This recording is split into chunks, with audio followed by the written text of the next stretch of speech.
Yo! What's going on, guys?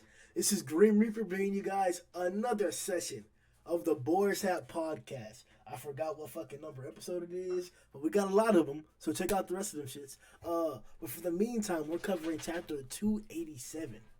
Lord Rudisil's Great Reckoning has begun. That's not what happened. What's good? It's a new takeover. What's your boy Nidi Hemmingz, aka Young Paperwork, aka Prince Eldris, aka Ominous Nebula in the building, aka Prince of Darkness. What's going on, everybody? It's time.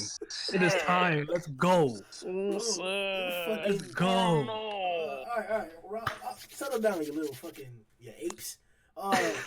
Today we got guests, one of the great guests, G Money Strizer with us, aka Fang Strizer from the Fang Strizer. I think you do more than just taizai now on your channel, right? Yeah, like I do a bunch of shit. Missing my cue, so yeah, aka Apparition God. Tired as fuck, but still here though, and yeah, glad to be here. Hey, straight up, bro. Let's start off with the chapter ratings and then what we thought about it, bro. What are you guys thinking? 10 out of 10. Zeldris went off. You know what I'm saying? I'm talking about Zeldris. This Nebula. No, really, though. It's 10 out of 10. It's like a 9, really, but because of Zeldris, it's a 10. I mean, look, normally I would rate it at I don't know, 9, 9.1-ish, but because of Iskandar's mustache, 11 out of 10. 11 out of 10. Ooh, just because the mustache. 11 Wow. What's up, I dig it. Yeah, I'll give it a 9 out of 10 just for Zeldris' outfit. Because, I mean, look, that shit is his own character. Like, when Iskandar was introduced in, like, the Vampires of Indian like, side story, he didn't have no mustache. But he grew that shit. I was like, what the fuck? Right. And the way Suzy, the mangaka, draws Iskandar in details like that is kind of fucking cool. So I'm like, Bro, right on. It is nice to see. That motherfucking outfit, bro, on the cover page, bro. Yo. Okay, first of all, I want you to get the Swagger Gucci, right there. the Gucci scarf, all right? You know what I'm saying? You got The He Ralph got the- Lauren jacket, the pants designer, the shoes designer. You can't stop this kid. He's too fresh. He's too He got the girl in, his Yeah. in the back, all right? Taking the earmuffs, okay? Are you know what the animal that is? That's real demon fur right there. You know what I'm saying? Clean. Skinned it himself too. Oh no. That's Wild's dad, yo. I I mean, swear. if you really think about it, if you really think about it, King would be like a cool ass, designer. Because I mean, isn't he the one that makes the clothes for everyone? Is No, I think he just did for Diane and himself. Yeah, he did for Diana himself. made I their think it was clothes? What Merlin was that this? made the new ones. Yeah, What yeah. is this? King made Diane his clothes for the good part of like the first and second season, and then like the clothes they have now are what Merlin made. Oh shit, dog. Oh shit, bro. Cause there was a few badass outfits, like the one that they had when they formed Stigma, like that suit that Escanor put on, the shit that he got right now, bro. That shit clean as fuck, bro. That's like top 10 fits. I need that belt. The belt that Escanor got on right now, I need that motherfucking belt. Oh yeah, I think it was actually inspired by Craven the Hunter, actually. Actually makes sense. It's possible. That makes sense. But Shout out to Spider-Man. Go.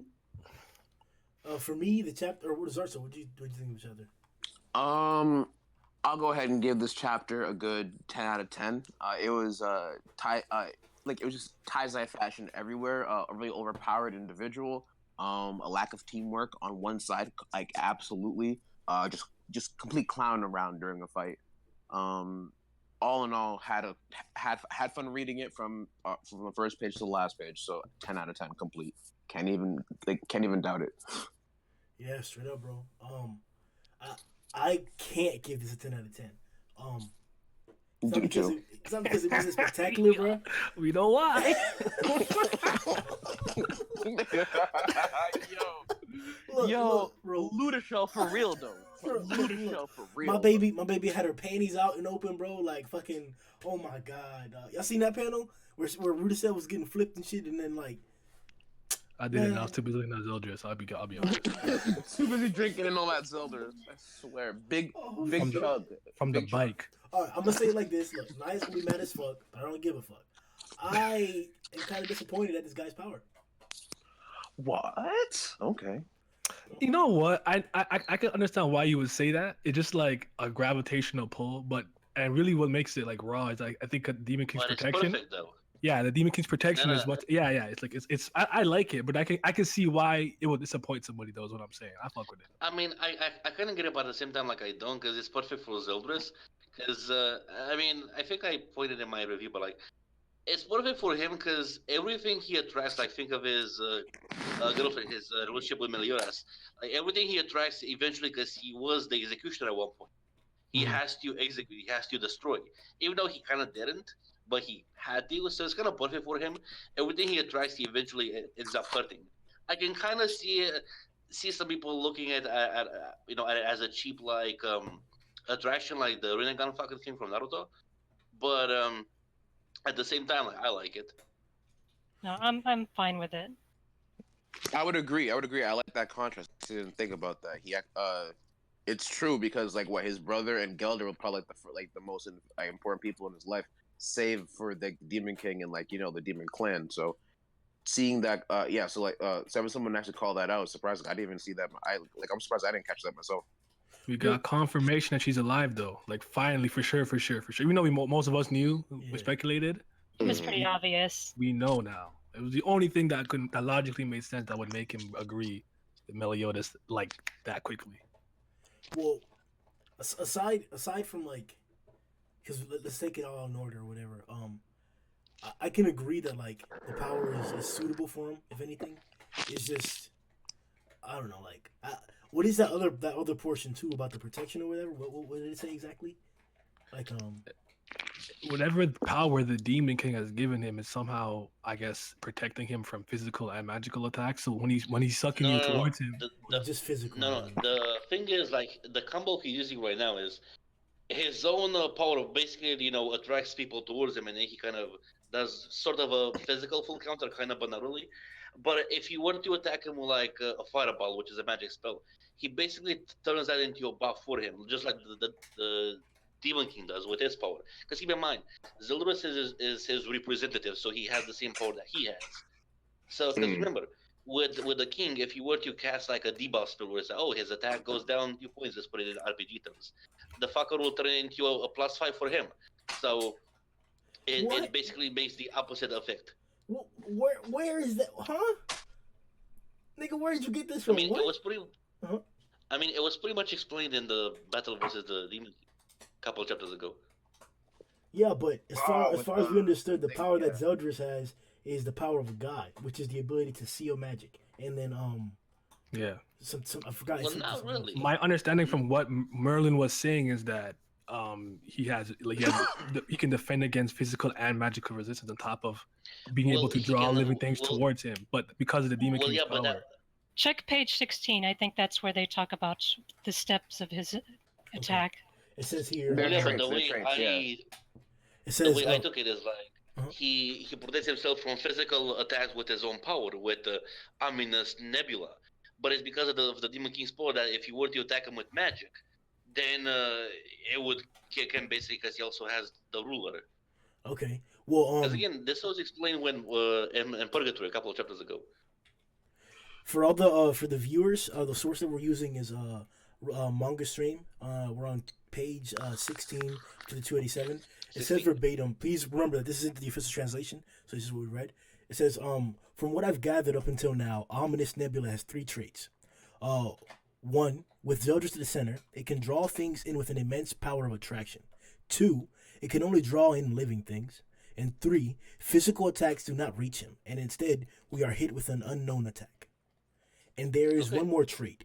The techniques that Rudisel and I cast. Yeah, but this is outside of his Hold on. And it says, and there is one more trait. The techniques that Rudisel and I cast on him before he unleashed his magic power and Ominous Nebula have had no effect on him. He is completely unharmed. This means that magic attacks also do not work against him. I believe that to be another of his Demon King powers. Okay, I skipped that panel. I somehow skipped that fucking panel. I did not see And this. if you look at the shadow, it's the Demon King, so I understand why it's related to the ruler and he's being the representative. I don't know if it works the exact same. No, this has to be a characteristic of the power of God. Yeah. It Mhm. is. For sure. It is. Yeah. It's That's. probably I mean, if you look at the title for the next fucking chapter. Operation God. Yeah, Yeah, so it looks like Operation they're gonna try to somehow nullify or mitigate that power. Yeah. So they can at least counterattack while they're being sucked in. But I don't want to go too far ahead right now though. Okay. Mhm. Well, one thing that I do want to speculate on, and please give me your ideas, is about the third trait that Merlin mentions. Physical attacks don't reach him, and instead we are hit with an unknown attack. Is that the thing that popped Ruderson in the back? The thing that popped them all away with like the blast in the first place initially. That was it. No, I thought that was like a Hellblaze because it was black. No. No. See, the thing is, right? It's like they were probably every time it happens, right? There's normally like a shock or explosion. Whenever people get too close, that's the attack. That's the counter itself. It looks to me like he swung once on page 9 though. It did. Yeah, because remember he spoke about, or Ruderson was like, "Let me see that swordsmanship," and then his shit got cracked. That's what I'm saying. Yeah, look on page 9, guys of manga stream viewers, and I'm not saying he did a slash, but like that's a Hellblaze. Like those are Hellblaze bombs. No, it's not. It's supposed to be like the explosion of them hitting the wall, so it's kind of an impact explosion. Oh, Yeah, the Devin only looks like thing- it. even with the black. Even on the right. Yeah, well, with that's the what I'm talking black about. Yeah, that's what I'm talking Yeah, about. yeah. That's how Suzy draws his explosion. Like if you go back to the fight against Gila, that's how he portrayed the explosions also with that black outline. Oh, her Because when he does Dead Hellblaze, Nation. it's all black. That's true. All right. Yeah, it is true. Yeah, you got it. I don't know, bro. I gotta compare it physically, but we'll see. We'll see. Either way, it's not that important. All right. And then, god damn, hey, sorry. So your boy got bodied. Your boy got bodied, bro. Hey man, you make it sound like I wasn't expecting this. I was expecting this complete. I was absolutely. Your spare vessel's getting fucked, bro. Hey man, it happens. He's getting. Oh, hold on a second, guys. I'll tell the viewers. We also invited one of the great content creators, Manga Fairy. She loves Seven Deadly Sins and I think a bunch of other content. Hey guys. Hey, What's so, going on? What's Hello. good? What's up? Manga, or I'm gonna call you. Hey, I'm gonna call you Fairy, dog. Hey, we finally got a fairy, nigga. So real nigga shit out here, bro. King. All right, so Fairy, what are your thoughts on the chapter? I'm sorry, what? What are your thoughts on the chapter? General thoughts. Okay, so I like the fact that Dolores is fighting for something other than just the Holy War. That was unexpected. And I think that gives him a little bit more like character development rather than being stagnant like the grandfather demon and the other guy that I can't even remember his name. Cocksack. You think Cocksack? Yeah, might as well be because you know what? Cusack. No, it's Ballsack. Cucksack. It's Cucksack. No, it's my supposed to be boy pronounced Cucksack. Arthur, so I want to hear it. Ballsack. That's the name. Yeah, it's Ballsack because it came through, fucked up my boy, fucking complete cuck. What, Arthur? Yeah, complete cuck. Absolutely got me tight. Like, what? Like, what's wrong with Booty. So yeah. fucking booty Yeah, ass? sorry. crap Let me ass, cut you off. Keep going. What Yeah, were your sorry thoughts about on the that. chapter? Yeah, my bad. Keep going. Oh yeah, no, there was like really I don't have like much because it's kind of like leading up to what's gonna happen. It was more like a lead up chapter.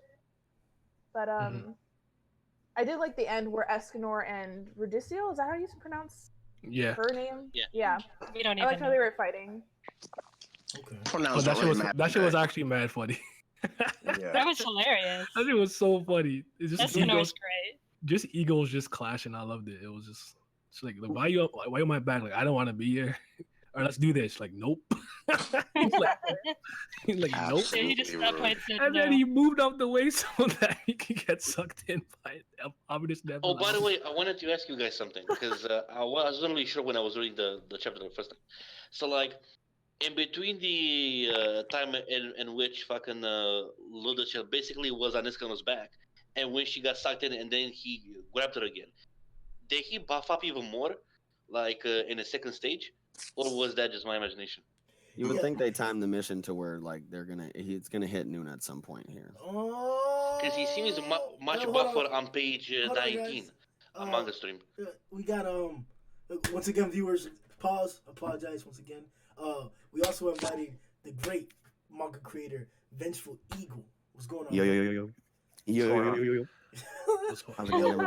Vengeful covers a bunch of different content from taizai to One Piece, I believe, all kinds of shit. One goat piece. Like to One subscribe, goat check his links in the description. Yeah. Before we continue with the rest of that shit, man, what's going on, Vengeful? Oh, not much, man. I just, you know what I'm saying, got home from work a little while ago. Just got done reading the chapter. I'm kind of skimming through it a second time here, listening to what you guys are discussing. What are your Just cooling it, man. What are your thoughts? I don't know if he's got a little bit of this inversion kind of mixed in with his ability here from the Demon King or what. I feel like That's the status. I mean, that's what I think. I don't know if it would be reflecting the damage back at him though, or healing him. Then I don't know what's going on, man. Well, I mean, disability. if you remember in the last chapter, Ludociel hit him with that fucking star thing. And keep in mind, Arc is supposed to be, just put it in Pokemon terms, it's supposed to be super effective against demons. But Zeldris didn't take any damage, so that's why I think the Demon King spores 100% work in the same way it does for him. Mhm. Basically, if you try to harm him with magic attacks, it just won't work. It will heal him, basically. Just like the Demon King. Because he had nothing, like no damage, not even his fucking clothes got burned or something or anything. It was like... I'm telling you, problem. he's not sweating this at all. Like if you on this bottom left panel on page 13, he's looking just like he doesn't. Oh yeah, dude, like he's looking like Gohan Super Saiyan 2 version Cell right now. Like, dude, doesn't give a fuck. So not only once but twice, Escanor was able to overpower the force of what was it? Ominous Nebula, trash that shit. What does it say about? Hey, don't do that. Don't do that. Don't do that. Don't do that. Don't do that. Cotting got caught up lacking. Wow, Grimm. All right, but on a serious note, Gale Thunder and Hendrickson did have like issues like staying like safe within the release of Zeldris' power. We know that Brutus's intentions seem to be to have them as vessels, as he's even been protecting Hendrickson primarily. So it seems like he is the next target for the, Yeah, for sure. Yeah. Mm-hmm. Skill Thunder I looks mean, like bro, shit right Gil now. Thunder got... I think Gil Thunder fused with the fucking wall. That's why he didn't move. Because he's knocked the fuck out. Yeah, he's definitely Rest in unconscious peace. now. He's trash. Gale Thunder, bro. He is mid. Do you guys think Margaret's gonna walk away from this alive? I hope so, Yeah. but it I- does not. Well, look she'll good. probably be alive, It's but I'm tough. sure she's I gonna mean, take look, some damage. Her body just got slammed into we the wall already like kind that. of got... Her bones I mean, are gonna like, be we already... dust. Yeah, like going back to the Maruhi question, I think she will live because if you really think about it, Suzy already kind of fucked up a pairing, if you will, the way he killed Derriere and Monspier. So I don't think he's gonna fuck up another pairing. Oh man. I don't think he's gonna. I don't know. You don't- I would be out. really surprised. Watch out, because here's the thing, right? Because you know that he could just go ahead and let her die.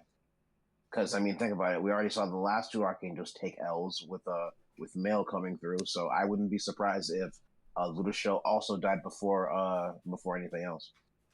Just because. But then again, Shut let your me mouth. pose this question then: who will be the final villain? The Big Daddy.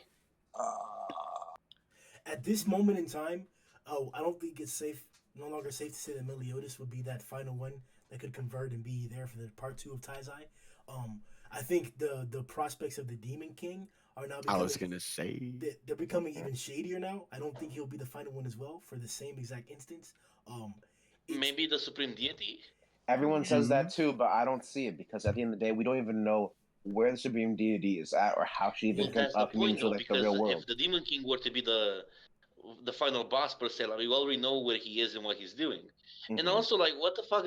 Because Meliodas also pointed this out. Like, if I get stronger and stronger, I won't be able to remain here in this realm. Like, we also have to know what the fuck that means.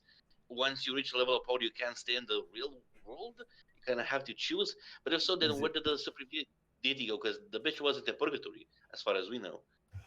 Well, so do we think it's kind of like a Goku on lease from the spirit world type of thing with their body? Like the Demon King and the Supreme Deity can only come into the actual like real plane for a set amount of time, and then they get kind of sent back to their own existence. kind of, because they're like, such high level beings and they're so old. It's like it's kind of impossible for them to actually come through the actual material plane. But then without again, let me fucking pose something you. up. But again, if they're so powerful, you'd think they would have no problem entering the real world. Like, why would that be a factor? Right. If they're so powerful, why would that be a factor? I would think. So maybe there's something else there. I would think the only reason why is because the goddess clan did seal them away, so now things work in a certain way. So the goddess clan sealed the demon king away in purgatory. It's not easy for him to leave. Could he come back? Possibly, but like every time we see the demon king, like in the past in the manga, he's always kind of. I mean, the demon realm has been mentioned. Like, the demon realm has been mentioned, and we see it in the Riri's flashback. And actually, the goddess realm has been mentioned in the manga that came with the movie, like Prisoners of the Sky. Yeah. The main villain of that, he wanted to go to the goddess realm, and I forget who it was. Oh yeah, it was Mael, who was like, "Where the fuck are you going?" I wanna go to the evangelic list. And he's like, no. So Midwest kind of had the battle with Mael, like in the past when he was the commander. Like, have you guys read that? It was a really short chapter though. I haven't read it. No. No, I haven't either. I think we have. Yeah, you should just Google it, like Prisoners of the Sky special Yeah, the chapter manga. where Mayo and Meliodas meet up. Yeah. Yeah. In the past. Yeah. What should I Google? I'll do it now. It's a Tumblr. I believe it's posted here. Taizai Prisoners of the Sky special chapter.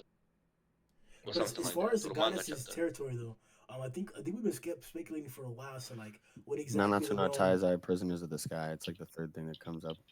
Yeah, I think we've been speculating for a while as to like what the realms actually represent. Because as you mentioned, we've only seen a few instances of the actual demon realm.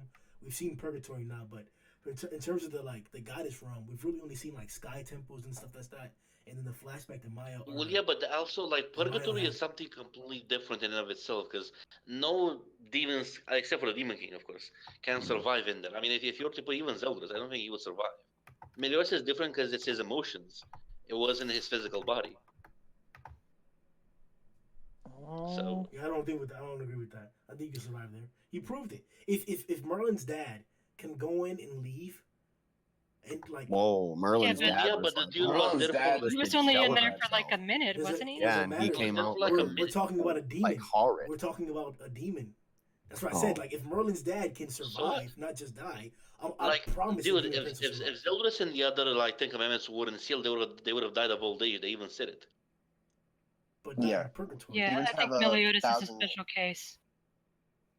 Yeah, because it wasn't him. It was the ensemble of his emotions. It wasn't his physical body.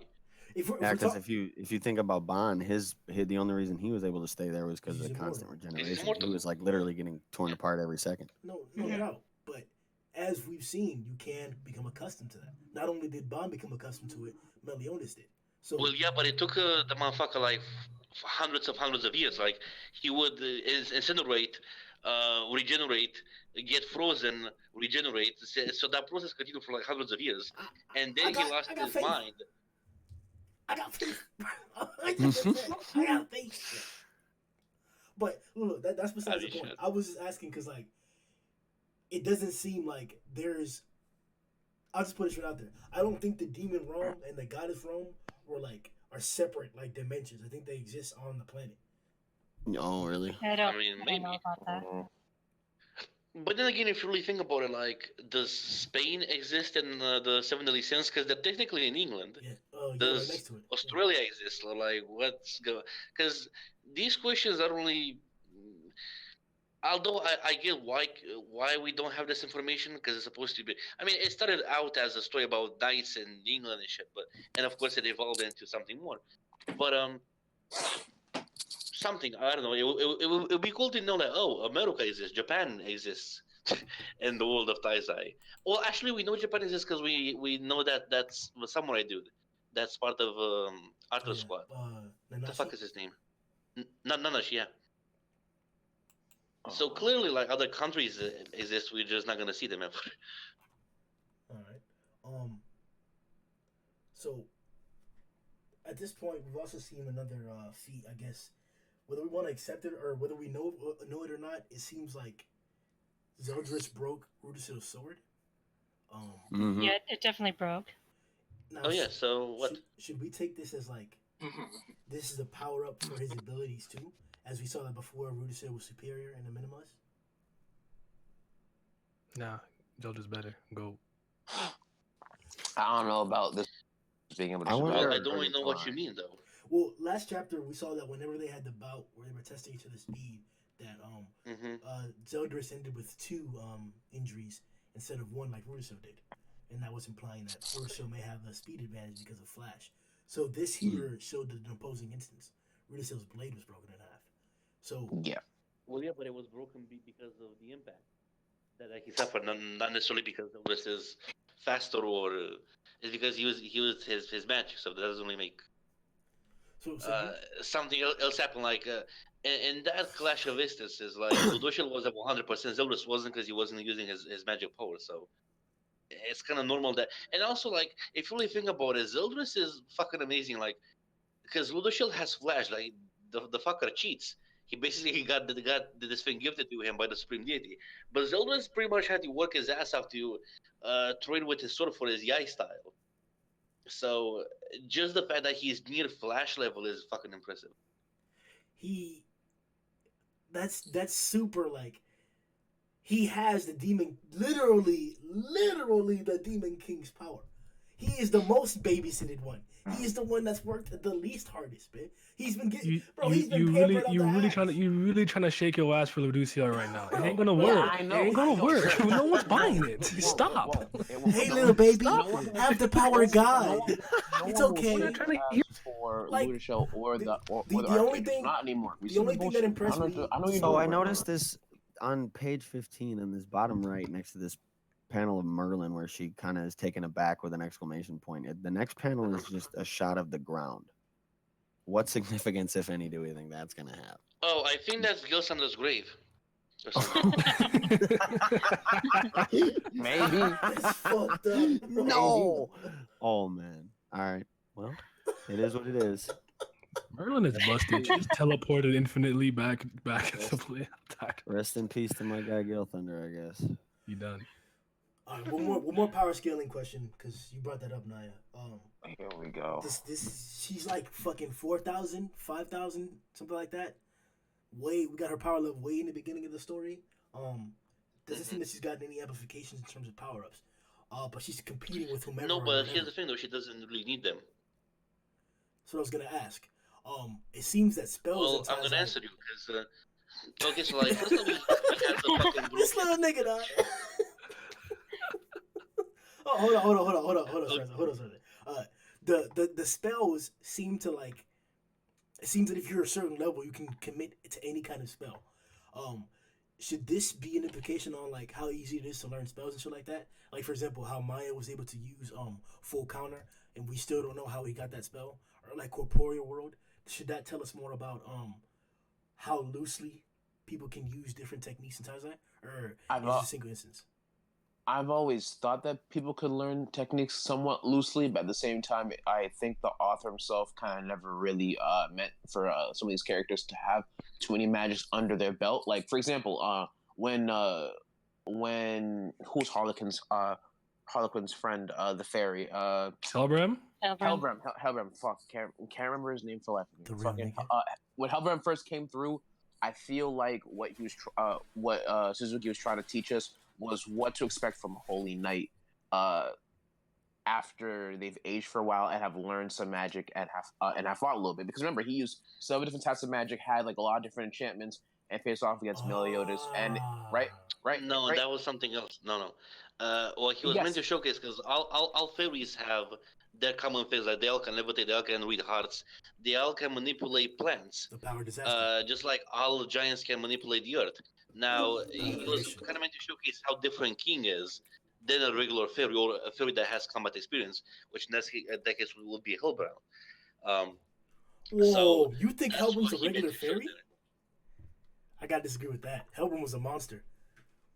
All I'm trying to say is that when Hellbram first came through, I think what his character was used for was to at least give us an idea of what we should expect from a Holy Knight. But he ended up not being a Holy Knight, but rather just a fairy.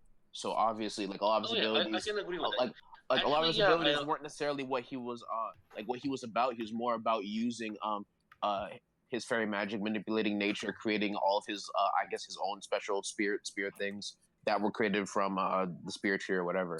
But in his human form, that's what we were supposed to get the idea of what holy knights and humans were supposed to be capable of doing. I mean, sure, the ones that came like after him haven't really made me feel too confident in like Britannia's armed forces, but I mean, it is what it is. yeah, Man. but that was a different time when he was introduced, and I Yeah, actually obviously, will yeah, agree with it's a you. different time. Yeah, Not but the I same will man. agree with you 100% in the sense of if you really think about it, he was meant to showcase not really what the regular holy knights or those that have experience, but more so like the great ones, like Hendrix and like Dreyfus. Because if you really think about it, Hellprom when he was introduced, like the kind of character he was supposed to be, that imposing side of him, kind of got transferred to Dreyfus a bit Mm-hmm. before we knew everything Wasn't about he him. also getting amplified by the Yep. other? That was his Yeah. magic. Yeah, he was. That's why he Yeah, had yeah. so many spells, but he still had some on his own. Hmm. But yeah, so I would say so I would say if anything, it should be somewhat, not to say somewhat easy, but it should be somewhat expected for humans to at least know a couple different types of magic. I'm surprised that Gil, Thunder, Hauser don't have enchantments so that they don't take like massive damage when they get hit by someone much physically stronger Oh, than the orbs themselves. we saw in the beginning. Yeah, like that, or Mm. or what was that technique? Hard damage. Oh yeah, enchantment. Burn hardened. damage, a slash damage. Like yeah, like all those enchantments. Yeah, And it's yeah. like But yeah, everyone was raw, dog. yeah, bro. He was raw. He was raw as all hell. But it's like you don't have the other Holy Knights do it, and that's what kind of got on my nerves because like there was a lot that we were supposed to get from the Holy Knights, and I think we just didn't get it at the end of the day. Hmm. They some But- mid. I trying to hear it. All Hey, right, man, Well, it's here's also the thing with Lord and Taizai, because if you remember, back 2,000 years ago, humans didn't really have magical abilities. They didn't really have jack shit. They all just were, combatants with like swords and shit. But what happened was humans gradually absorbed the mana in the area. Because if you remember, that was kind of the problem with the commandments after they were revived. Like Yep. they weren't able to regain their magic unless magic they in ate the world human is now souls, human souls. which had magic because they absorbed it. Hmm. So the way it works, let's just take Grimm, for example. The way they awaken a special ability is basically their innermost desire. Like Grimoire's is opposed to his father Dreyfus, because Grimoire's desire was to protect the fucking bitch. What the fuck is her name? Oh, Veronica? Yo, Not hey, Rebecca, bro, but, don't call my girl bitch. Vanessa? No. Veronica. No. Yeah, Veronica, Yeah, it was I think, Veronica. yeah. Yeah, Veronica, because the one that Ludoshil is in is Margaret, No, and Margaret, of course you yeah. have Elizabeth. So, but anyway, that was just a basic example. So that's why I think they can't learn more than one ability. Now with magic spells, that's different. And Morin actually is the most babysitted character if you think about it, because she got enhancements from both the Supreme Deity and the Demon King, if you remember. So, bro, like, Oh, now it's so. Merlin, she's out here. bro, like, all right. So Not- let's But yeah, Not but even she busted though. Yeah, she was. let's move on to some sentimental Unlimited shit. magic power. some Infinite. some feelings.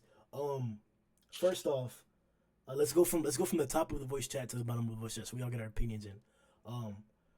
Relationship or the squabble between Rudisill and Escanor. What are your thoughts on it? Fang and then Manga. I like it. It's just gonna be interesting to see where it will go, because yeah, if you really think about it, we have two graces versus the leader of the Ten Commandments. So that's kind of be cool to see how they will combine, because we kind of saw some combinations with Taril and Sarniel. But I will see how Grace will. Because also, I mean, the thing with the Graces is like you have two which are element based. You have Tempest, Wind, Ocean, Water, Sun, Heat, not really fire, but Flash just kind of was super speed. Like what? I mean, maybe you can make the argument that is related to Wind somehow, but I don't know. Like the interaction, I liked it. I just want to see what will happen in the next chapter. So we'll see. Fairy. What's up? So I think it's actually really good. Just to see how Ridicule is like being talked down to, because we went into this fight and we know him as the leader of the four archangels. So to see him being like knocked down is kind of just showing us and him that he's not the top shit, you know? And I mentioned this on my channel before, and I wanted to get your guys' opinions on it. But this is taking place just a couple moments before Mael woke up. So I don't know if the author's doing this and putting them on the front lines, because when Mael wakes up, I don't know if his grace will be returned to him, because Escanor has his grace right now, right? Yeah, It's a part of no, his but power. I mean, if you reread the whole Mael battle, his grace doesn't go back to him. No, I think she means after he purges the commandments, will it return? Is that what you're asking? Yeah. I personally don't. Yo, if that happens, fuck my. What would be cool though, and I actually wanted to make a video about this for a longest time, is maybe Escanor's body will kind of start to break down, especially since Mael is back. So maybe Mael will do the thing where he's gonna enter Escanor's body, similar to Saril and Tarmiel. But y'all niggas Possibly. gay. I swear y'all niggas are gay. Why do y'all like having niggas inside of other niggas? You come on, bro. What's the problem? What's the Wait, problem? I mean, shit. So It might happen. That body. Wait, hold on. You're telling me. So hold on. So you're telling me that it's perfectly fine for Piccolo to have two Namek inside of him, or Naruto to have the Nine Tails, or for someone to eat a fruit to get power, Bro, don't say it or like that.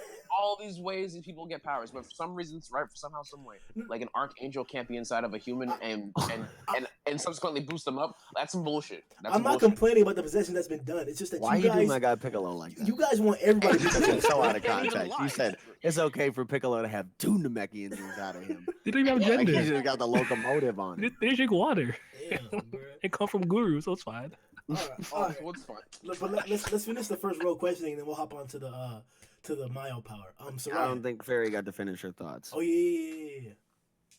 Anyways, what I was saying, I just think that Mael waking up is going to have some sort of impact. It may not be like huge or anything, but maybe a slight impact in Escanor's power, and having him on the front lines is going to affect him in some way. And that's what I think the author's trying to get at, or it might happen in the couple chapters that are coming up. I don't know. That's just my thing. I think something's going to happen. Okay. Because there's a purpose that they haven't gone back to Mael with Elizabeth and all of them yet. I feel it. So Yeah, that's something I wrestled with too. Him maybe getting the grace back, or how that would work. I don't know. Yeah, just something. I don't know. I'm definitely interested in seeing what happens once the revelation hits. Does that change allegiances? Do some of their goals change? Like, that's what I'm interested to see. I don't know if the grace is going to just fly back to Mael, but we'll see what happens. That'll be But a big I move. am interested in that dynamic though when it happens. Mm-hmm. Soraya? Honestly, I'm just enjoying their egos, just how much they are not cooperating at all. That's what's amusing me the most. But other than that, I don't know. I don't have much opinion on it. I'm just happy to see them just do something together. Yeah. So, Yeah, I don't see them cooperating for long. what's up? Nope. Eagle? No, I can't. Escanor is not that. What do you think, Eagle? I think I kind of I don't know. I am enjoying seeing a bit of a more, what I would say, playful side to Rudisiel, as far as like the banter that they're having. Kind of like, oh, do you think you the shit? Nah, I'm the shit. Nah, you get the fuck out of here now. And Exactly. I think he's kind of maybe wrestling with his own emotions, as far as seeing a little bit of Mael and Escanor, maybe through the grace. And I don't know, it's making me like him kind of a little bit more. But I'm going to touch on the other night when you asked me who my least favorite character is. I was overthinking it. Rudisiel, I hate this motherfucker. He is a racist son of a bitch. Same. He's a piece of He's my shit. most I hated. hate Rudisiel. Okay, Oh, that being said, oh my. I'm kind of starting to like him a little more. Yeah. No, Yeah. no. Tell on the power flash. Yet he gets body, right? Yeah, some good sleep, Whoa. I get Hemmingz some is real good rocking. sleep. All right. What's going on, Naya? It's great. I love it. Putting that nigga in his place. Like, do you know who I am? I am the leader. I'm the best on earth. Shut your ass up. I don't care. He said, I don't care. I don't give a hoot. Okay. I don't care. You know what I'm saying? Like, it was nice because it's just like, yo, you're not bullying nobody here. You're not better than us. It's because you think you're an angel, because you're really not. So I loved it. It was good, and it was funny. It was funny banter. My favorite part is when he like moves so that Optimus Nebula starts Lets her fly off. and Murray's like, help him out. He's like, all right, fine. I laughed so hard. I'm like, this is gonna piss this man off that he just literally jumped the second she said something. Yeah, I know. You even hesitated. I can't wait to see this animated, honestly. And did you see the way his mustache was looking in the last panel? As you said earlier, looking kind of powerful. You know what I'm saying? So, the mustache is clean, dude. Yeah. So is anyone gonna ask my thoughts or is I ain't even go there. He's gonna be like, all right, let me get my thoughts and let's move on. Yeah, exactly. What's That's up, exactly. Exactly. Yeah, what's going on, Grimm? I know. I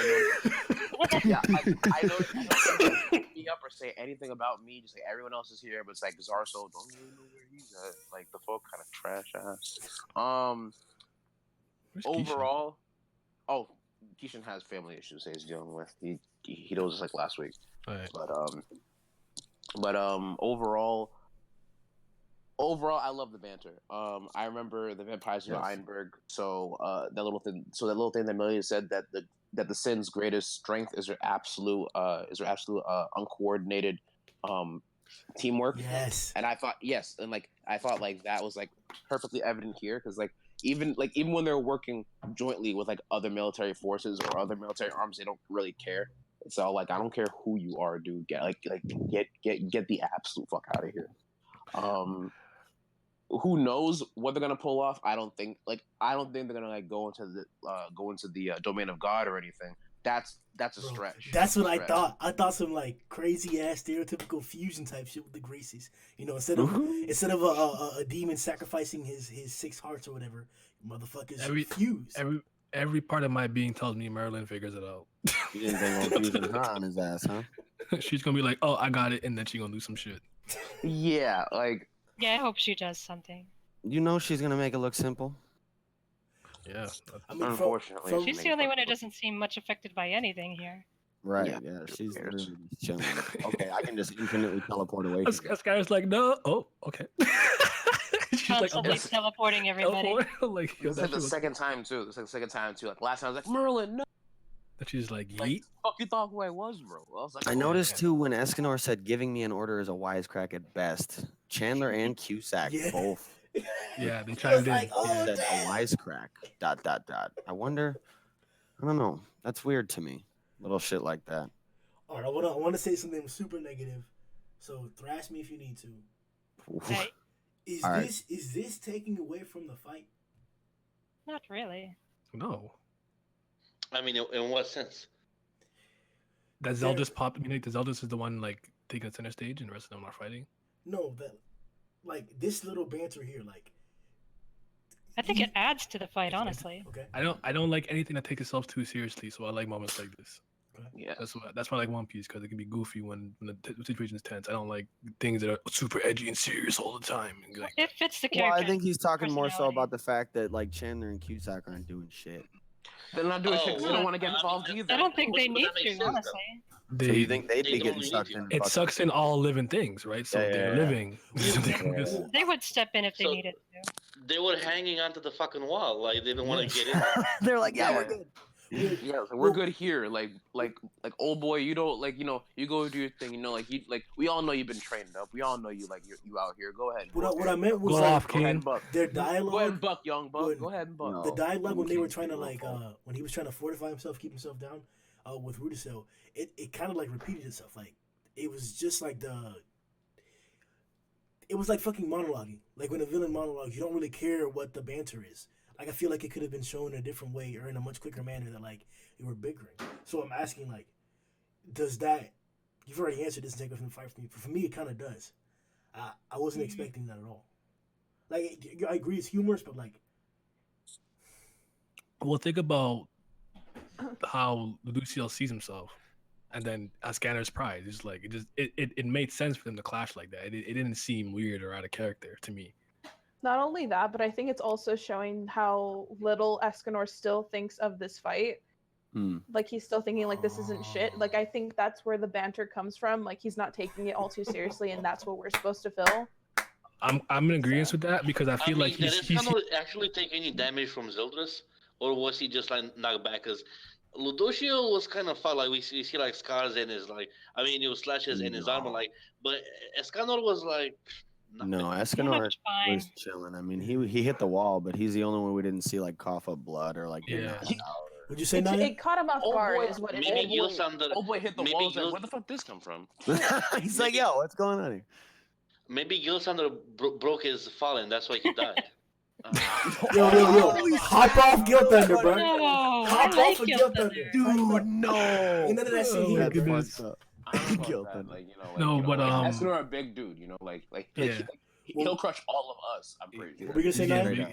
And I was saying, like it reminds me of the fact that I feel like their goals are different. We're like, Merlin's here to save Meliodas, where Ludicio's here to kill. I feel because like he doesn't mess with demons at all, and this guy are just like, I hope Merlin doesn't like get hurt. That's what he's basically here for. Like, and she's his priority. So he's here to protect her. I really like how you put that though. That like it's fairy. I'm really like I'm gonna see it like that because that makes a lot more sense in terms of like yeah. But all right, let's see what happens next chapter then, because the motherfucking sun is here, bro. Like straight up, the sun is here. Yeah, I'm sweating. Here, it's flashing, but like I don't think Demon King Prosy really stressing low key. I think he's perfectly fine with it. He's like, whatever, I don't care. The Demon King, he looked shook though in that last panel. Demon King Prince don't really care. He like, yo. You're talking about Zeldris. Okay. Yeah, like Zeldris. Looking he don't cute care. as hell, no homo. Young boy don't care. He's all like, listen, young god on, young god out here, ape out, total muscle out, power out. Don't really care about who you are. Just gonna kill everyone here. Along with the Demon Clan. Like that's just all it's about. In the name of Gelda. In the name of Gelda. Love. And like the way I see it at this point, like Lush, like someone's going to die. Like I don't know what Lush's gonna try. Honestly, I really do, because Lucia, and Ballsack and Chandler can go too. Ballsack and Chandler can go too. Yes, they play can. my guy Chandler like that. Listen, I don't mind Chandler, but they can pacifier demon, bro. He's tight. I love. Listen, I mind. What's his dumbass? Cucksack. He can go ahead and die. Cusack. You don't do that. You don't do that to Arthur and expect to live. Like you don't you can't do that to Arthur and expect to live. Like I'm surprised Merlin. Hop off the dick, bro. He's dead. He's dead. All right. He's dead. What did you do to like Best Boy? Like what did you do to Best Boy? It showed Cath though. I'm pretty sure like a couple chapters back when it showed the diagram of where people were at, it showed Cath with Escanor and Merlin in them. What's up with I think Cath's with Arthur right now. Yeah, he's with Arthur. That was definitely foreshadowing for the return of Arthur, for sure. But he is. Until then, he has to. Until then, that nigga's dead. No, he's not. No, he's not. And he's not dead. No, here's why I know, because I remember actually looked up this week what happened to Excalibur's sheath, and apparently that's also part of Excalibur's powers, because originally Avalon. I think, I'm not sure if that's the name of the sheath, but what I know is that the sheath when he has it, like Arthur won't bleed out from any wounds that he gets, and I remember that bleeding out was kind of like the reason why he kind of got fucked in the first place. So I'm thinking to myself, maybe there's that when he comes back, there's probably going to be a chance where he can keep himself from getting too damaged. Well, that's just all speculation for later, but he's coming back. We all know that. Yeah, sure. If the Wandering Samurai tells you that the talking cat next to you is going to keep you alive, you listen to the Wandering Samurai. That's just kind of how it works. Taizai all for one shall return. Deadass. Listen, Zeldris out. Zeldris season out. True. Ominous Nebula. You know what I'm saying? I'm waiting for the young king to take back his kingdom. That's what I'm waiting for. We don't want that. We want Zeldris. We do want that. We do want that. We want Demon King Zeldris. That's what we need. Demon King Zeldris. If you don't get out of here. Let's talk about the relationship with Gelda. For all the All right, viewers, I'm let's- here. For all the viewers, let's summarize what we know so far from the story of Zeldris and Gelda. Fairy, if you could do that first, if you know it. You know it? I'm sorry, what? Could you summarize? I'm working on college projects right now. Yeah. Oh, multitasking. You got it. or Fang, could you do that? Could you give us the information that you have about Zeldris and Gelda and their relationship?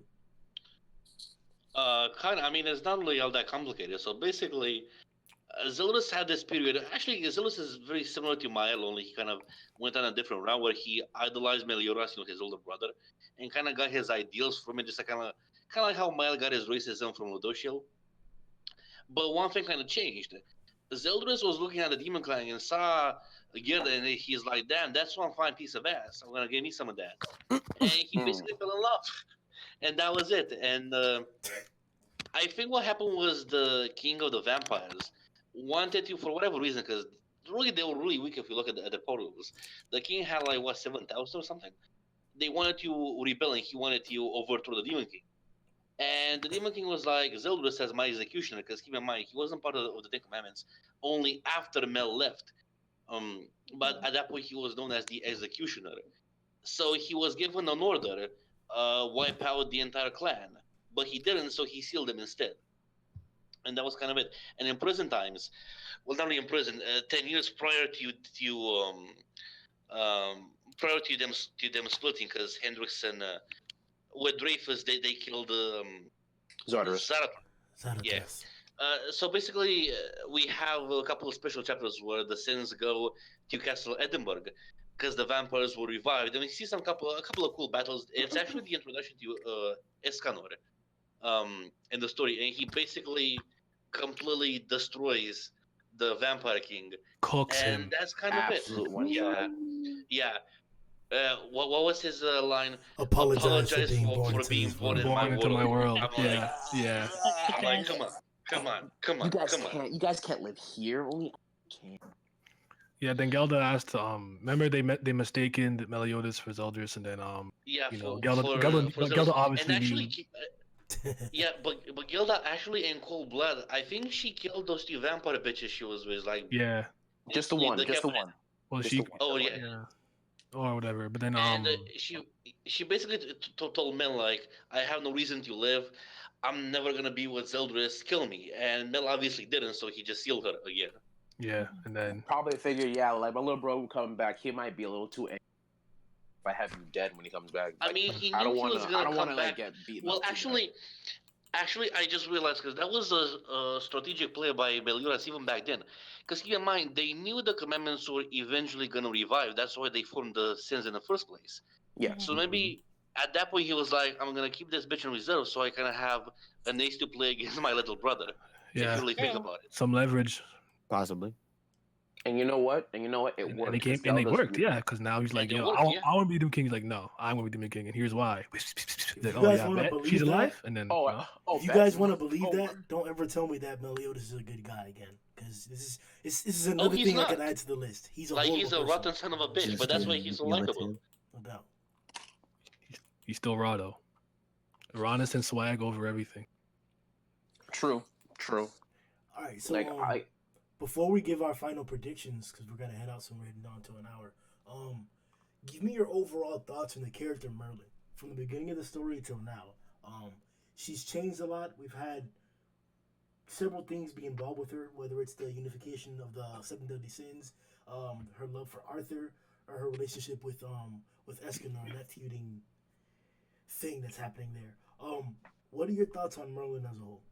If we go from the top. Busted, broken, Game Shark. Bay. What's up, Fairy? What's up, Strizer? I don't know. Is it wait? Who is it? Me? Yeah. Okay. I used to fucking hate her, to be honest, because I didn't know like where her power was coming from, and I thought it was like those cheap pulls from other animes, like, oh, just an overpowered character, whatever. But once I figured out like it was because of the deity and the Demon King, I started to like her a lot more, and I think that her character is a lot more developed than most, really, because she has all of these different layers where she's like super badass, but she's also loving and she's also kind, and she also takes into consideration everyone in the team, whereas everyone else is kind of looking out for themselves or like a small group, like King Indian. She kind of watches over all of them in a sense. Keeps them alive, yeah. Really. Because it could definitely go dead. Yeah, so I think she's just a really good, like, well-rounded character in the story overall. All right. Soraya. Yeah, I definitely love Merlin. You know, just the magic that keeps her clothing on is the best. I hate that magic. Forgot about that. No, but she's developed a lot. You know, now that we know that she's a little bit manipulative and stuff, it's easier to understand her motivations and stuff. Like, and I think it's, you know, it's fine because, like, with Arthur, you know, we don't know anything of how she feels about him, but Like a mother, think I'm we're- assuming. Arthur's a mid. Arthur's like she's kind Arthur's of like a big sister to me, you know, to him at least. All right, Grimm. Thanks for having me, but I gotta go prepare for my Tower God stream in literally 4 minutes. I'll see you in a But bit, bro. Merlin broken. Zeldra's the best. Ominous Nebula, respect the Prince of Darkness. 10 out of 10, yeah. Get out of here. All right, bro. I'll see you, bro. Fang, bro. What are your thoughts on Merlin? Well, I mean, first time when she was introduced, that was kind of cool because you have this cloaked figure, and then it's like, holy shit, she dresses like a lot of street girls I know. So that was kind of cool. One thing I don't really like is like her real form is like a child. I'm like, Oh yeah. but other than that, I mean, I like her. Someone that said something earlier about her being kind of like a big sister, and I kind of agree with that. And I think she kind of had those values instilled in her by Meliodas and Elizabeth, because I think after she betrayed both the Demon King and the Supreme Deity, because she kind of played them both to get what she wanted, they were there for her. So, in a sense, Meliodas and Elizabeth are kind of like, you know, her bigger siblings, Like role in a models. sense. Yeah, role models in a way. Also, like, I do kind of have one question for everyone, because if you remember in Gloxina and Droles, like, what the fuck was it called? Backstory. Tournament for a Wish. Yeah, like, Escanor had to have you fight Ghoster, and he went buff during the night when he was thinking of Merlin. How did that happen? Because still to this day, that's a really odd scene. Does anyone have an explanation? Say again. Ask it again. In Drole and Gloxinia's tournament, when Escanor had to fight Ghoster, right? Like, Ghoster entered Escanor's mind, and because he saw a picture of Merlin, he said she is like my son. So he was able to go buff for a bit. No doubt. So maybe his power isn't related to the actual sun, just like sort of his ideal or idea of the sun. I don't know. Maybe his What I remember maybe from Yes. what I remember from that Perception. moment was that it was nighttime, as you mentioned, or whatever, and he couldn't pull out the strength or whatever. And Yeah. then it was Yeah, implied, he was- and I think it was a translation issue, whether we were saying or understood that he was pulling power from the inside of Rita that was stored, or whether it was inside himself. So what I understood from that was that Rita isn't the source of his power at all. It's just what channels and amplifies his magic sunshine. But whenever it's nighttime, I guess he can, with the help of Rita, draw out his power No. by believing in Merlin. No, that's actually not true. What Rita does is it absorbs the sun, Escanor's the heat. Excuse me, Escanor's body. You know. Charging fire. That's the Yeah. ability. And then Yeah, releases that's basically it. And when it's shot, she can basically release that whenever he wants to. And actually, Rita comes to Escanor the same way like Mjolnir comes to Thor. He can call it just like that. But like my main question was, how was he able to go buff in the middle of the night? I don't think You we know have what? an answer for that.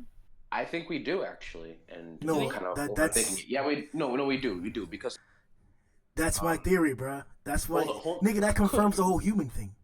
Grimm, can you like wait 5 seconds for me to like ask? Like, Nigga, I just didn't even get to skip finish it. what I was saying, but please, lead the Alright, way. fine, go ahead. Lead Alright, the fine, go way, ahead, Zarsa. please. No. All right, My fine. lord. You know what? I will lead the way. My lord. Because it's all for you. I got you. Thank you, sire. So I remember it was when Merlin was explaining to Hawk power levels when power levels first came up after the Hendrickson fight, and she goes that there's a lot of variables when it comes to power levels. Different people can have different abilities that can affect their power levels. Now at night, we all know that Escanar's power level is the lowest as possible, but like Merlin said, different factors and circumstances change someone's power level. And I think it was Goldberg who said that I can't believe that like your mental thought of seeing Merlin like was like the proverbial sun for you. Like that was your hope. Like you actually think you saw the sun. So I guess like my magical power kind of caused So you can kind of fool yourself into powering up in a way. Oh, I see. So basically, in a Ghost way. fooled this Escanor into thinking he saw the sun, and that's why he went buff. Okay, Yes. and now I get it now. Yes. So yeah. So this and I think it was at this point to me that at the end of the jump and move around as much as possible. Humans can actually pose a threat to some of the higher class individuals. It's just that they don't normally fight on such an intense level 24/7. It's kind of like it's almost unheard of for a human. That's probably the reason why I would say that me wanting humans when they fight, like they don't fight like demons all the time. They fight mostly humans. Yeah, we were told by Meliodas that there were a bunch of strong ass humans back in the day that rivaled strong demons. Yeah, but we also learned from Merlin that like no matter how powerful the human hero, they'll always meet their end. Confirmed. They'll always meet their end. I mean, who was that? As we're talking, my bad. When Zeldris and Meliodas were talking about the Holy Sword plans, clan, and then they were seeing what he could do. And Zeldris was like, I think we're finally we're finally starting to realize who this kid really is. And they found out this is the latest person who has the Holy Sword. He's the hero of the story, I guess you could say, or of the land. Basically, like in like an RPG game where you the hero, like you pick like the swordsman guy, like that's basically what Arthur is, like the preset for Britannia's humans, I guess. I think that moment clearly shows what I've been saying, or what we've been trying to clear up about Sunshine, that the reason why Escanor can't do everything that anybody else could do is because he's a human. I think the fact that by him seeing, as Arso mentioned, or him picturing the body or the form of Merlin gave him motivation to do what he needed to. It seems that if you can, by visualization, or but that also would imply that hold on a second. It seems that by like emotional stimulation or by picturing something, that he's able to push into that form. So to me, it's like I said before, we've never seen Mayo in a form that was inferior, or where his power level, where his body changed because of his power level. So my assumption is that because Escanor's a human, his body has to change according to the Grace's time, or according to the Grace's power level. And the reason why fucking Merlin can do that for him is because he draws it out voluntarily. Basically, he tries hard. What were you saying, Fang? Okay, but that also would mean that his sunshine doesn't have jack shit to do with the sun, but with his perception of the sun. So if he thinks, that's what I said. He sees the sun. Yeah, exactly. So that means it can happen. That means it can happen again. Yeah, so it's possible. Probably it will. I think it has to, in a way, if freaking Chandler uses that night attack again or whatever.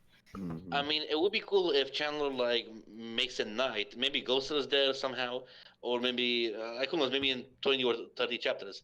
And Ghost, like again, they redo that experiment where he makes Escanor be the one, but at nighttime, because he makes him think it's high noon, but it's not. So that actually might be, foreshadowing. Could be.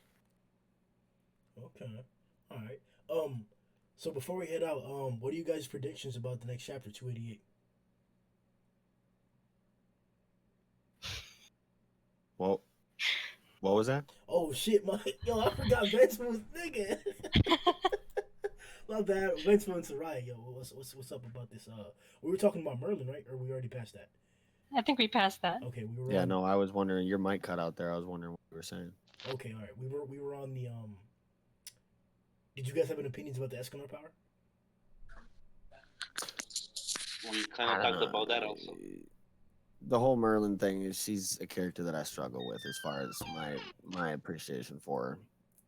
I don't In like what people way? that I just don't like people that toy with people.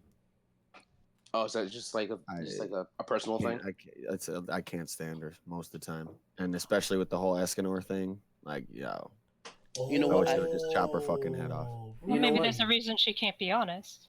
Yeah, you know what? Because here's the way I see it. I understand how you feel because you know what? She does seem like the kind of person who will mess around with people. Like for example, when they said that, oh yeah, Merlin was the reason why Captain lost his powers, or like we were betrayed by like our own back in the day, because that was a thing. It was like, oh yeah, which one of the 7 days since betrayed me? Because someone knocked me on like the back of our head, and then we get like one of these new like side stories where like they explain why Merlin did that, because Merlin actually had like a reason to do so. Like she can seem manipulative at times, but I would say that you have to like I guess like watch the context for what she does. Because for example, she can be very manipulative, like tell Bond to go do like 100,000 push-ups, or like go send someone to go do something really ridiculous because she feels like it. But at the same time, it's like she can actually show that she's like very caring. Because like for example, she looks after Arthur. Like Merlin's supposed to be like a mix between Merlin That's and my like point. Mordred. Like, as much as she does look after people, I feel like there's a deeply rooted selfishness in her actions. Yes. Naturally, I mean, like Yeah. She look at holds her. Escanor like a lapdog. Yeah. I think I don't that's just Escanor's problem in the first. Escanor's the one who kind of like lets her do what she wants to him. Like that's him. That's all him. Like Well, even that's the Escanor said it. insecurity of his small form. Oh, though. so now we're blaming the victim, basically. Exactly. The pride Tell wrestles us. with that whole thing because he knows to stand up for himself, and he's like, "Wow, I can't. I shouldn't be letting myself get played like this." But then it's his own Yeah. insecurity that he does care about her, and I don't know. She just takes advantage of him. I don't fuck with I her. don't know if it's so much her taking advantage or not. I mean, I would. I'm not saying she hold wouldn't on. personally. Explain why not. Soraya. No, I just I think that she's really secretive, so we don't really know how she feels about him. He's just willing to do whatever she wants, so I don't think it's her taking advantage. She just does it. Yeah. Well, here's the thing. And it was kind of mentioned, but she, in a sense, sees him as an experiment, something that she wants to learn about. Because that's why, because it's kind of after he reached Britannia as a kid. Because remember, he is a royal technically, because he is a prince. But he was always seen as a monster, even when he was helping people like and killing bears and shit. Like people were afraid of him until he met Merlin, because he even asked like, "Oh, aren't you afraid of me?" And she's like, "No, I'm just curious." So she, in a sense, kind of treats him like that, kind of like it's harsh, but kind of like an experiment to see what's up with him. I kind of see that, she is manipulative a bit, but not to the extent that it might initially seem. Personally, Go ahead. The supreme deity, the demon king, Meliodas, Bartra, Galland. nothing but lies and mystery from this devious. now wait a second, because we have no idea the context behind her tricking the demon king and the supreme She deity. tricked him. What is that? She tricked him. That's it. If you trick God or the devil, tighten up. That's all it is, bro. When Well, I mean, who's God and who's the devil in that context? Because you never know. So the supreme deity. Maybe we'll still get more of her backstory. Yeah, I mean, like think about it. She's been alive for like 3, so I can only imagine what she does, like what she has done. It could be anything really. And again, like the way I see it, like Merlin's been alive for 3,000 years. Like she clearly hasn't changed all too much from when she was little, because obviously she's playing everyone. But yeah, like I would say that Merlin, like, well, at least with Escanor and his whole thing with Merlin, like remember he's traumatized. Like he saw Merlin, was all like Rosa. It's like no, that's not the girl. No, that's not the lady you had a crush on when you were a kid. That's someone else. Don't get too twisted. But that's how he takes it. He's like, yeah, that right there is Rosa, and I love Rosa, and I love Merlin. So now I love Merlin, and I'll do anything for Merlin. Like I'll do anything for approval. Remember, like he was kicked out of his family. Like he's kicked out of his kingdom, like his home. Like no one, like fucking, like no one was his friend. No one was on his side. and then someone was like, "Hey, man, you want to come help me out real quick?" Like she even like make it like all too crazy either. Like she just says like, "Hey, like I'd love it if you were to join like our group of knights." And he was all like, "Absolutely, there's no other way." It was the titties. She didn't even and and things like she never flashed no titties or nothing. She was like, yeah, like she was probably like the most. She was the most moderately that like. At that point in time, Merlin was at her most modestly dressed. I swear to you, I've never seen Merlin more modest in my entire life. Like, or rather, conservative. She was dressed as conservative as could possibly be, and I was like, that's surprising because Merlin literally comes out here absolutely stark naked, save like those threads that she wears for fun. Mm-hmm. So yeah, to go as far as to say that she's like manipulative, I mean, yes, but that's just who she is as a whole. But yeah, I feel like her character is definitely a bit more deeper than a lot would, or rather than many would expect. I would love to get more about her and her sin. Like did for example, did Leonis actually charge her for some kind of sin? Or was like she just like this old and then this happened and then like somehow some way she just gave herself the Boar Hat gluttony? No, it was explained like her sin was because after she tricked the Supreme Deity and the Demon King, they basically worked together and they just destroyed the capital city of the mages. But the thing is that's her sin. Yes, okay, that's a sin. But here's the problem, right? Bond, Diane, Gother, King, they all got charged by Leonis. That's the thing. They all got charged by Leonis. And Meliodas didn't. Meliodas met up with the king when he first kind of like was met by some of the members of Leonis in the first place. Who was it? But he still didn't get charged technically. Yes. Well, actually, no, because I believe when he saved Diane, I think it was him who said, "Oh yeah, by order of the king, I, the great sin Meliodas, will take up this prisoner." So you can only imagine that the king gave him the title of the great sin. Yeah, that shit sounds so wrong. The sin Meliodas. But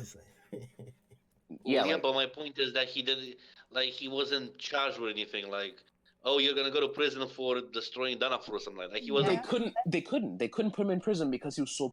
Like, even Zardoz said himself, like, I was... So who gives a fuck about a charge? Yeah, they didn't fucking... No, it wasn't because of strife. They didn't try... You're right. Here's the thing. Why was he going around calling himself the Great Sin? Probably because that was how that he got. I mean, they weren't going to do anything to him. If anything, they were like, yo, if you work for us, you can do what you want. Let me ask you a question. He called himself the Dragon Sin of Red because he lost himself and fucking nuked this city. Okay, but is he calling himself that, or are people calling him that? Because people are calling him a sin. So what did he do? Betray the fucking capital? Kill the people? Technically, for the sin that he committed. But they don't know that. Nobody knows. Yes, no one knows the exact details of what. Yeah. Like for example, with Merlin too, and that's what I'm saying. It like Merlin hasn't actually like at least I didn't think Merlin was actually charged by Leonis. If she is, she is. If she's not, actually, I just remember something. The Seven Deadly Sins as a group has a couple of rules that I think Nakabosuke wanted to be a thing in the beginning. But one rule of the Seven Deadly Sins is no sin shall ask about another member's sin, so they don't know what they each did. Even though King knew about Bond's sin in the first place, it was like, the great sin that you committed. Well, he only found that out after. He found it afterwards. He found about it afterwards. Yeah. Okay, yeah. He found out about it afterwards, but it's like he still found out about it. And it was like, you're not supposed to ask, but if you find out, you can go ahead and do whatever. So you're telling me 287 chapters and we still don't know what Meliodas' true sin is? I'm not saying that. That's not what I'm saying. I'm saying knock up a motherfucking sensei, dog. Go ahead. Go ahead. It's pretty much fucking implied that's his sin. Like, he used his real power, which has something to do with disintegration or something, and nuked the whole city. That's it. Stop it. No, he doesn't have arc. You fucking lose. You noob. No, like, what's wrong with you? Why? when Meliodas says that he has arc magic in a few chapters, you will change your name to Lord Grimm, or Stop It, No Grimm, or No Well, Grimm he, Too he Deep. doesn't fucking have arc. What? All right, bet. Wouldn't That's even what make he said. sense. This is Grimm's headcanon, where he thinks that because the Demon King's armor was destroyed, that's because Meliodas used arced on it, and maybe What? not some No, other power. that's no. That doesn't make any. No, no. It's something that has to do with with like cell disintegration or something. Like Because if you arc. remember, he's the one that gave Bond that scar that he has on his neck, which should Oh, no, normally that's heal, because but of it demon didn't. magic. No. We know Hellblaze nullifies healing. No, it doesn't. It's- No. Yeah, It's it supposed to. does. It's supposed to. Yeah, yeah, it is. Yeah, it is. Uh-huh. It's supposed to. 100%. Hellblaze nullifies healing. 100%. Okay, then fuck it. We'll see. Yeah, bro, that's what I told Zarso. Like, y'all gotta agree with me, but my theory is that his secret power is arc. That the mother or his mother is actually like a goddess. Okay, now let me Did ask you you get this it? question. Okay. So do you remember when we saw the flashback, like Sariel, Tarmiel, and Yenra, right? If you remember, Elizabeth got knocked the fuck out, and Laducia put her in an arc, right? Meliodas at that point, like he took her out of the arc, and he had his hands like almost disintegrated. Mhm. Why did that happen? If he can use arc. Yeah, man. Because he's a demon. Explain, Grimm. Because he's a demon. Explain, Grimm. Because he's a demon. Yeah, he had arc. So if he used the power, he'd just kill himself, right? The series never said that arc can't hurt other angels and that demon magic can't hurt other demons. That was never shown. So I have no reason to believe why Angel wouldn't be able to stick his hand in Conjecture. You know, I Okay, also think yeah. that maybe I also think that maybe Tien is stronger than a God of Destruction. I mean, it hasn't really been said that he can be. So maybe he can one shot Beerus. Oh, so this nigga want to play jokes, huh? All right, we putting the name bets down. If Meliodas has arc magic, Fang, you gotta change your name to like Booty Meat Fang or some shit like that. Booty meat. Booty Meat What Fang. the hell? Why not Alright, that? hey guys, But he hey guys. doesn't. All right, What's going on? Bet. We'll do it like All right, that. so I don't know if he's gonna have arc magic, but I definitely feel like the Demon King calling him the Destroyer is gonna play into whatever his true magic power is. Whatever it is, I don't know. But Finally, someone with some yeah, sense. let him Thank you, finish. thank you, Let him Fairy. Thank you. I'm gonna get going because I got a lot of stuff to do. Yeah, I make weekly videos on Seven Deadly Sins, so check that out. And it was fun listening to you guys bicker a lot. That's what we do. Nice talking to you. You know what? Let's talk You know about what? Very productive. Well, actually, let me ask you this: if Meliodas has actually arc, so we saw him basically cut the Demon King's arm off, right? And that began to disintegrate, basically. Now, if he used magic on him, presumably arc. So let's just say if it maybe healed him, it was supposed to heal him, right? That still would have cut his arm off. Mhm. Number one, and number two, if it was just like a force attack, it should have healed him because it does the opposite. Mhm. So it still doesn't make any sense. Nothing much makes sense with the Demon King around, but we'll find out. Oh, thanks for- also, hold on. Fairy, real, Oh yeah, go ahead. hold on, real quick, Fairy. If you can post up your stuff in the Big News promotion, so I can go check out your videos if you haven't already. I'm not sure if you have. Okay, it was the what? The room Big News promotion on Discord. If you can actually I'll link your channel there. That way I can if just click on it, find it easy, and then subscribe. Yeah, that's where you All post right, our perfect. advertisements. All right, see you later, Manga. We'll try to invite you again All right. for the next session if you're up for it. See ya. So yeah. Good. Bye. Bye. All right, guys. We're gonna head out too, man. That was it for this session's Boar Hat Podcast. Check out everybody's channels in the description. Manga Fairy, VengefulEagle, and Fang Strizer. They all do taizai content, reviews, and live reactions and stuff. So check out their information. We'll see you guys in the next chapter. Yo. Unfortunately, we're gonna man. have Zelda. Thank you for having me on. Yeah, no problem. This was really fun. Like we should Likewise, do it more man. often. Yeah, no Hell doubt. Every week, man. We'll let you guys over. Hashtag humans for graces. Hashtag human for graces. See you guys later, man. Yo ho ho! Hashtag Escanor's mustache is the goat. Oh shit.